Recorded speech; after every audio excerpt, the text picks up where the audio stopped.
राम।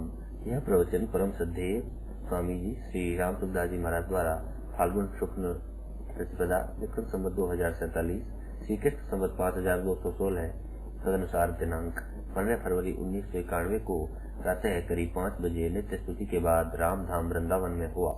राम राम राम राम राम राम राम राम राम राम। ये ज्ञान सबको है कि ये परिस्थिति नहीं रहेगी, ये शरीर नहीं रहेंगे, ये देश नहीं रहेगा, ये काल नहीं रहेगा, ये संयोग नहीं रहेगा। ये ज्ञान है। इस ज्ञान का आदर नहीं करते, इसको महत्व नहीं देते। इस बात चेत करना चाहिए कि इस अनुभव को आदर दो। जो नहीं रहने वाला है उस पर विश्वास कर दे तो ये रहेगा, ऐसे ही बने रहेगा। कैसे होगा ये? विश्वास करने लायक परमात्मा है और विश्वास के लायक नहीं है। क्यों? विश्वास तो उसका करे वो है, ठीक रहे। अब नहीं रहना उसको क्या विश्वास करे? इसको श्वासों को मूड का विश्वास कहा, पल आवत ही रह जाता है। श्वास को मूड विश्वास कहा, पल आवत ही रह जाता है। सब पीर पैगंबर खाक मिले फिर का अनुमान फूला होता है। तो भरोसा नहीं है। इससे काम दे लो अपने। जैसे जड़ आता है तो शहरा में कभी कभी ऐसा प्रबंध होता है कि इतने से इतने बजे तक कल खुली रहेगी। अब जब भरना तो भर देना है, फिर बंद हो जाएगा, फिर बंद कर देते हैं। तो जब तक जल खुला रहे तब तक अपने घर में जल लेना और ले जाना चाहिए, जितना ले सको। बंद होने पर बात थोड़ी मिलेगा वहां, बंद हो गया। ऐसे ही जब तक श्वास है परिस्थिति ठीक है। यावत स्वस्थ मिदम कलेवर ग्रहम यावत दूरी जरा। श्वास ठीक है, वृद्धावस्था दूर है, कोई रोग आया नहीं है, इंद्रियों की शक्ति है, आयु क्षय नहीं हुई है, तभी तक अपना कल्याण कर लेना चाहिए। तो कल्याण करना ये खास अभी अवसर है। अभी रुपया कमाना लगना है, भोग भोगना है, संसार के भोगों को देखना है, सैर करना, ये समय नहीं है। अभी समय है थोड़ा, और संसार देखना बहुत है। अब कहाँ तक देखोगे, कितना देखोगे? अरे भोग भोगने के तरह तरह के भोग है, कहाँ तक भोगोगे? दुनिया के जो है मजे हरगिज कम न होंगे, पर अफसोस यह है कि एक दिन हम न होंगे। ये सही नहीं रहेगा, ये जाएगा, ये तो यहीं पड़ा रहेगा, देखता रहो मत देखता रहो। सही उम्र समाप्त हो जाएगी ना, तो चेत कब करोगे? कब होश आवेगी जिसने अपना पर्दों का कार्य अपने बना ले? फिर क्या करोगे?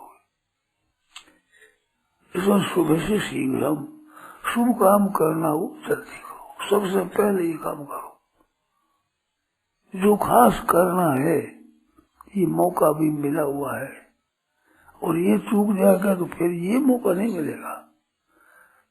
संसार की भोग मिल जाएंगे, शरीर मिल जाएगा, कुटुंब मिल जाएगा, नींद आ जाएगी, आराम मिल जाएगा, भोग मिल जाएगी, ये तो मिलेंगे, परंतु मनुष्य शरीर बार बार नहीं मिलेगा। ऐसे ही सत्संग है, संत महात्माओं का संग है, इससे जो लाभ लेना चाहिए वो ले लेना चाहिए जल्दी।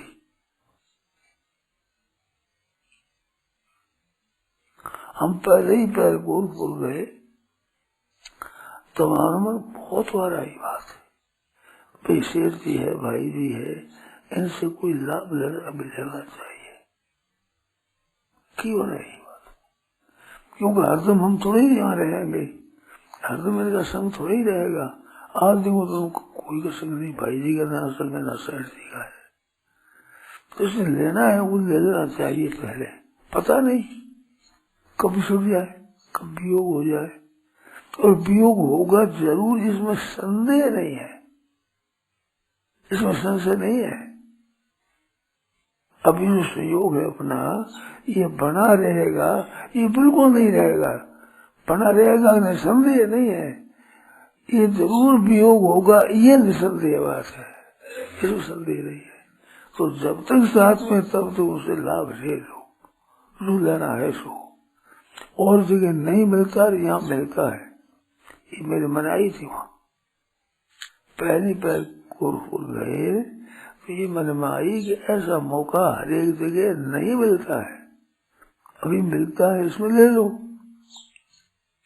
तो ऐसे मनुष्य शरीर है, सत्संग है, अच्छे पुरुषों का संग है, उसे जो लाभ लेना हो वो जल्दी से जल्दी ले लेना चाहिए। पता नहीं, शरीरों का पता नहीं, संयोग का पता नहीं, परिस्थिति का पता नहीं, देश का पता नहीं, समय का पता नहीं, स्वास्थ्य का पता नहीं, जीने का पता नहीं, वो जोखिम की बात है ना। पूर्वम यतेत न पतेत मृत्यु यावत, भागवत में आया है, जब तक मौत नहीं आवे तब तक जल्दी से जल्दी यत्न करना चाहिए। बढ़िया घर सर्वदशात भी तो सब जगह मिलेंगे, भोग सब जगह मिलेगा, कीट पतंग पशु पक्षी वृक्ष इनमें सब मिलता है, सुख दुख बरसाए आता ही है, इसमें कोई खास मेहनत की जरूरत नहीं है, इसकी खास जरूरत नहीं है इतनी। इसमें तो निर्वाह हो सके वहां ठीक तरह से काम कर सके, ऐसा निर्वाह सही कर लेना चाहिए। खाना पीना सर्दी गर्मी आदि से बस इतना ही काम। क्या जैसे आप गई चेत करना चाहिए, इसमें समय है बहुत थोड़ा, काम है बहुत, संसार कुछ बड़ा पार नहीं है। अनंत पारंग सुख शास्त्र स्वल्पम तथा और भव से विघ्ना, शास्त्र भी बहुत है, कितना कितना पढ़ोगे, जो अपना ठीक तरह से ज्ञान हो जाए, परमात्मा तत्व प्राप्ति में जितनी सहायता हो जाए वो काम ले लो जल्दी। विघ्न बहुत आते हैं, अल्प आयु अब थोड़ी रह गई है, बहुत से चली गई है, वो रही हुई भी जा रही है तेजी से, मौत तेजी से आ रही है, इसमें संदेह नहीं है। जितना समय हमारा अभी आया, मैं आप लोग हम लोग बैठे आकर के, उस समय जितना समय था इतनी अब उम्र नहीं है, उस खास उम्र जीने के दिन में से इतने मिनट निकल गए हैं, उसी में से कर चुका है। जिस पर जीते हैं जिसके भरोसे उतना समय बीत गया है और वो बीता चला जा रहा है। बुद्धिमान वही पुरुष है जो बचा हुआ समय सबका सब अच्छे से अच्छा उत्तम से उत्तम काम में लगा ले।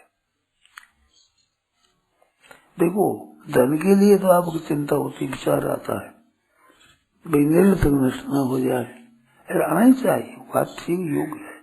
उससे भी ज्यादा निगाह रखनी चाहिए उम्र की, समय की। धन तो पैदा भी हो जाता है, खर्च भी हो जाता है, खर्च हो जाता है पैदा भी हो जाता है, पर समय तो खर्च ही खर्च होता है, पैदा होता ही नहीं। इस ख्याल है ना आपको, धन खर्च हो जाता है तो पैदा भी होता है, पैदा होता है खर्च भी होता है, तो उसकी भी निगाह रखनी चाहिए, निरर्थक नष्ट न हो जाए, फालतू समय खा दिए रुपया खर्च न हो जाए, ख्याल रखना। उससे भी ज्यादा ख्याल रखना चाहिए उम्र का, क्योंकि रुपया तो पैदा हो दोनों होता है, बेटा पैदा हो जाए मर जाए दोनों होते हैं, पर समय तो खर्च ही खर्च होता है, उम्र तो खर्च ही खर्च होती है, पैदा होती ही नहीं है। जो पैदा होती है तो मरे क्यों आदमी, और ले ले, हाथ की बात नहीं है। रुपया कमाना भाई हाथ की बात नहीं है, पर फिर भी गुंजाइश तो है ना, इसमें तो गुंजाइश नहीं है, समझ आ रहा तेजी से। तो अच्छे से अच्छे काम में, उत्तम से उत्तम काम में लगा लो और आत्मा की उन्नति कर लो। उन्नति करने से, विवेक से बहुत बड़ा लाभ होता है। हमने तो ऐसा देखा है भाई, बहुत लाभ होता है। गीता आदि ग्रंथों से, अच्छे संतों के संग से बहुत लाभ होता है। सावधान होकर अधिक ले लो, निगम ले जाए तो कम ले लो, समय तो चला जाएगा, संयोग वियोग हो ही जाएगा, बदल ही जाएगा, लाभ बन से ले जाएगा तो हम खाली रह जाएंगे। मनुष्य शरीर मिला है, इसकी कीमत बहुत है।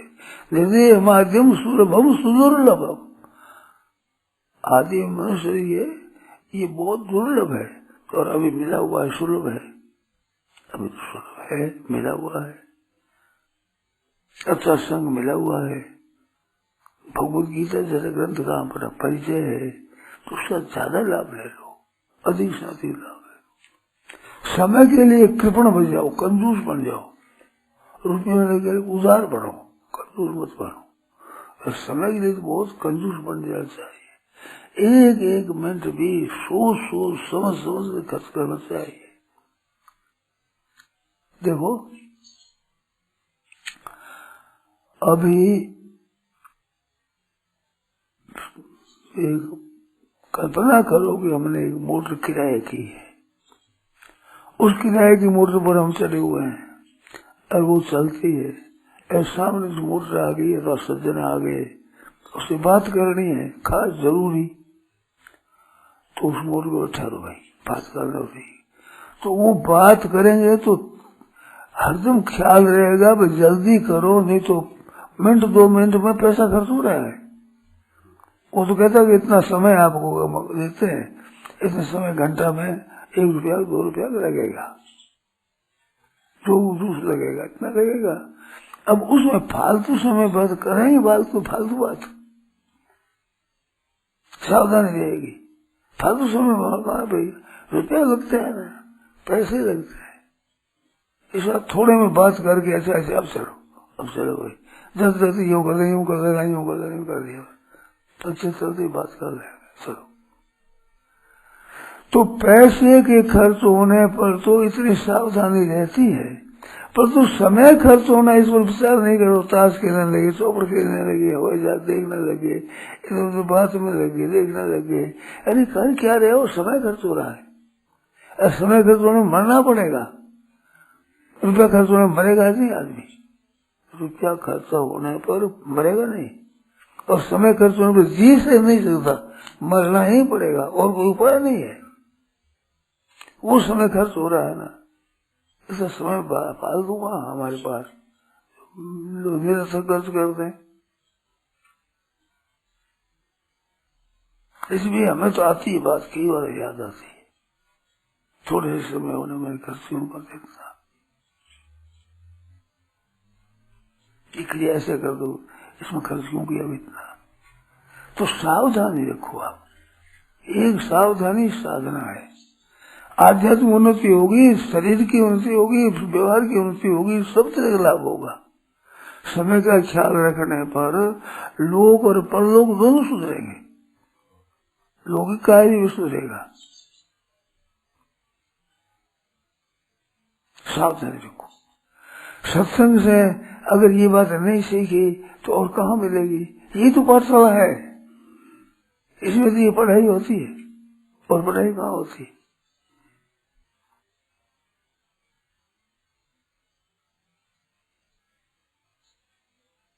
इस बात से बड़ी सावधानी से आज ही इस बात विचार कर दिया कि हमारे समय को सोच सोच कर लगाना है। पैसा तो देखो तिजोरी में बंद भी हो जाता है, खर्च करेंगे तो होगा, नहीं होगा, ये उम्र बंद नहीं होती है, ये तो खर्च ही हो रही है। आप बैठो तो, उठो तो, चलो तो, फिरो तो, खाओ तो, पियो तो, जगो तो, सो तो, ये तो खर्च हो रही है, ठीक है, ये बंद नहीं होती। तो हरदम सावधान रहो। पैसे में इतनी सावधानी की जरूरत नहीं है जितना सावधानी की जरूरत है उम्र में। ये ख्याल में आती है बात, समझ में आती है कि नहीं, तो ये बात है बड़ी सीख लो, अच्छे से अच्छे उत्तम से उत्तम काम में समय लगाओ। उत्तम काम क्या है कि यहाँ का अगर मरने के बाद का अपना सुख हो, बाद का समय सार्थक हो, और हमारे लिए और औरों के लिए फायदा हो। हमारे लाभ हो, औरों को भी लाभ हो, और अभी भी लाभ हो और भविष्य में भी लाभ हो, ऐसा काम करो। नुकसान हो काम क्यों करो? काम क्रोध लोभ मोह में फंसकर काम करोगे तो अभी का बिगड़ेगा, परलोक भी बिगड़ेगा, दोनों बिगड़ेगा नहीं। अच्छे काम करो, शांति से भगवान के भजन स्मरण करो, पढ़ाई करना तो पढ़ाई करो, नाम जप करना नाम जप करो, कीर्तन करो, सत्संग की बात पूछना तो पूछो, उनमें अब समय लगाओ अपना। तो अच्छे से अच्छे काम में समय लगाओ। निरर्थक समय चला गया सो परत दुख पावही, सिर धुनी धुनी बचता है। फिर परलोक में रोग आया, चिंता होगी। जैसे बचपन में अध्ययन नहीं किया, बड़ा होने पर जब काम पड़ेगा तो हम तो पढ़े नहीं पढ़ते तो ऐसा क्यों होता है? हम भी पढ़े लिखे रहते, हर एक बात समझ लेते, पढ़ लेते, पर पढ़ाई कही नहीं। अब वो बालक बना का जो समय मिलता था उस समय अब नहीं मिलता। अब घर भार आ गया, गृहस्थ का भार आ गया, सब काम करना पड़ता है, कमाना पड़ता है। बालकपन में कोई कमाने की जरूरत नहीं, खेलते थे ऐसे ही, उस समय कोई चिंता नहीं, जिम्मेवारी भी नहीं, उसमें पढ़ने की बात थी तो पढ़ाई करनी थी। मौका है ये, तो पढ़ाई करने का मौका बाल्यावस्था में है। ऐसे ही पढ़ाई अध्यात्म विद्या का मौका इस मनुष्य शरीर में है, और शरीरों में ये मौका नहीं है, देवादिक शरीरों में भी नहीं है। देव है, देव तो जोने भी सुख भोग के लिए है, नरक है वो दुख भोगने के लिए है, वे भोगियों नहीं है, कर्मियों तो यही है मनुष्य शरीर ही, जिसमें साधन योनि है, कर्म नहीं। परमात्मा की प्राप्ति कैसे हो, सदा के लिए सुख हो जाए, कभी दुख ना आवे, ऐसा प्रबंध इस शरीर में हो सकता है, और शरीरों में ऐसा प्रबंध करने का मौका नहीं है। गाय बड़ी उत्तम मानी गई, जिसका गोमूत्र और गोबर भी पवित्र होता है, खुरों की रज्जु पवित्र होती है, परंतु वो परमात्मा प्राप्त नहीं कर सकती ना। गाय को समझाओ, क्या समझाओ? इतना पवित्र शरीर होते हुए भी कल्याण करने की ताकत वो नहीं है जो मनुष्य में है। अपना उद्धार करे। मनुष्य में कला कोल सीखना है, गाना बजाना सीखना है, विद्या सीखना, तरह तरह की सीखनी है, पर सबसे मुख्य तो परमात्मा की प्राप्ति हो जाए, जन्म मरण मिट जाए, दुख सदा के लिए मिट जाए, ऐसा काम करो। अगर भगवान की कृपा की तरफ दृष्टि रखो तो महाराज इतनी चमत्कारी बातें हमारे उन्हीं की है, बहुत विलक्षण।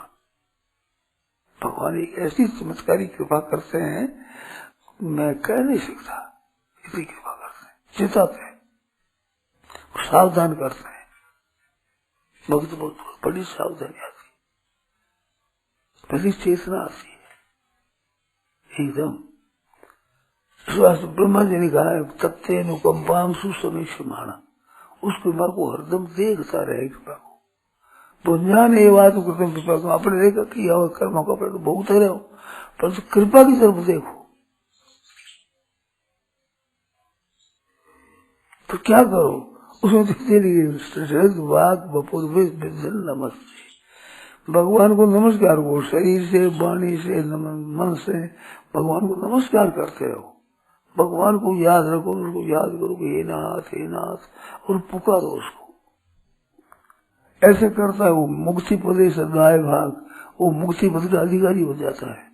उसकी मुक्ति करनी पड़ती है भगवान को, क्योंकि वो तैयार हो गया वो। तो इस तरह से अपने भगवान की कृपा देखो, कृपा से बहुत विलक्षण बात मिलती है, बड़ी अलौकिक बात मिलती है। हमने तो ऐसा देखा है, कभी कभी ख्याल आता है तो बहुत विचित्रता दिखती है, बहुत विचित्रता, बड़ी अलौकिकता। हम सुख भोगे, वो सुख गधा को मिलता है, कुत्तों को मिलता है, ऊंट को मिलता है, नीचे सूर आदि जानवर उनको मिलता है। उस सुख में समय लगेगा, हमने गलती करी ना। भजन स्मरण करने का मौका कहाँ है? देवताओं को नहीं मिलता है, सत्संग करके सत्य बात के तत्व निर्णय के लिए जानने के लिए मौका मिलता नहीं है देवताओं को। वो मौका हमारे को मिला हुआ है। रामायण में आया है कि सबसे दुर्लभ शरीर क्या है, तो सबसे दुर्लभ मनुष्य शरीर दुर्लभ है। चराचर जीव उसकी प्रार्थना करे, मांगते रहते हैं, तो ऐसा मनुष्य शरीर है। वो दुर्लभ सुलभ करी पावा, ऐसा दुर्लभ सुलभता से मिला हुआ है। अभी तो हमारे मिला हुआ है ही, तो बाकी क्या जोर आता है। तो इसका खर्चा करना है, इसमें सावधान रहे, उत्तम से उत्तम काम में लगाना।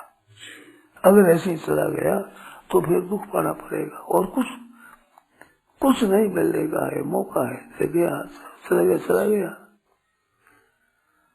बचपन की बात बताऊं, रामायण में पढ़ता था तो रामायण के पाठ करते विचार करते मन में आई थी, कई बार तरंग आई ऐसी कि गोस्वामी जी महाराज अगर होते तो उनसे हम सुनते रामायण, और चलेगी क्या करें।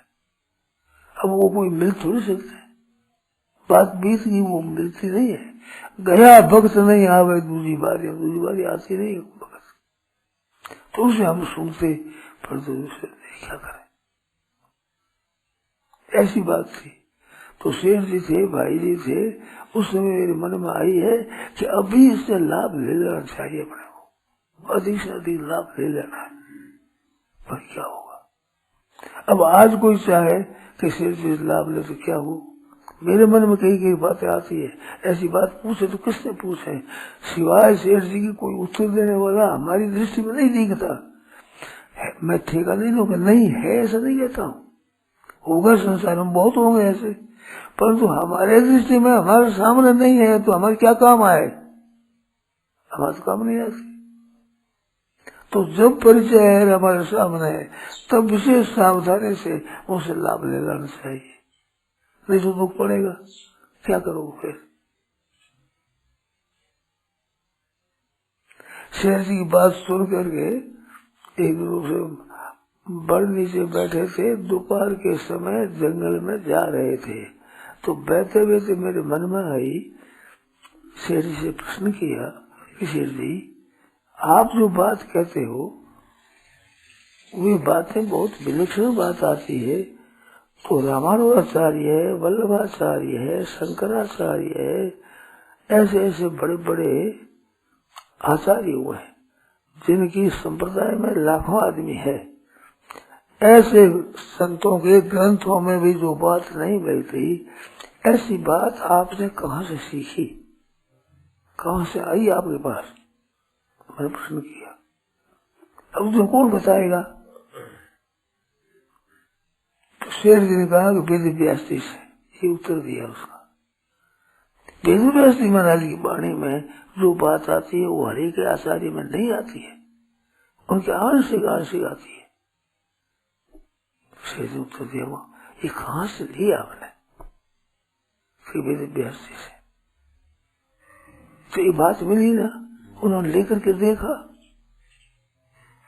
और उन्होंने अपनी बात बताई कि इस विषय में मेरे को आगे चलना है, तो इस विषय में कौन जानकार है अधिक, तो जो अधिक जानकार है उससे लाभ ले लो और उसको देख लो उसने लाभ कैसे लिया, वो कैसे बढ़ा, तो हम भी ऐसे बन जाए। सिद्धि मेरे मन में आती थी ऐसे बचपन में, वो इसमें भी तेज बढ़ जाए, अपने कैसे तेज बने। तो मन में आया भी जीवन मुक्त होते हैं, ऐसे होते हैं, वो लाभ कैसे ले, तो अपने ले लें, किन से ले, कोई मिल जाए तो ले, ऐसी बात थी। तो ऐसा विचार किया आदमी ने कि हमारी जितनी सृष्टि अपने सामने है, इनमें क्या विलक्षणता किसमें है, वो विलक्षणता अपने खास लेनी है, ऐसी ले तो उसने ले लिया। उसमें ऐसी बात हुई कि अपने को अब ले लिया इतना, तो पहले इतिहास में हुए उनमें क्या विलक्षणता थी, किसकी तो क्या विलक्षणता थी, और वो हम कैसे प्राप्त करें। पहले हुए जिनमें क्या पड़ता थी, अगर क्या विलक्षण, अब वर्तमान में भी कोई विलक्षण तो कैसे है, और उसमें क्या विलक्षणता है, और वो क्यों है, वो हम कैसे ले सकते हैं। दृष्टि में रहती, इस दृष्टि से विचार किया, गीता का अभ्यास किया गीता अभ्यास तो ठीक करना है। व्यवहारिक हिसाब की बात, व्यवहार बढ़िया ही है ना। हिसाब में प्रचार किया कि हिसाब से वो तेज बने सबसे, तो सबसे तेज कैसे बने? तो अपनी पढ़ाई करी, सेठ जी कहते मैंने सीखा।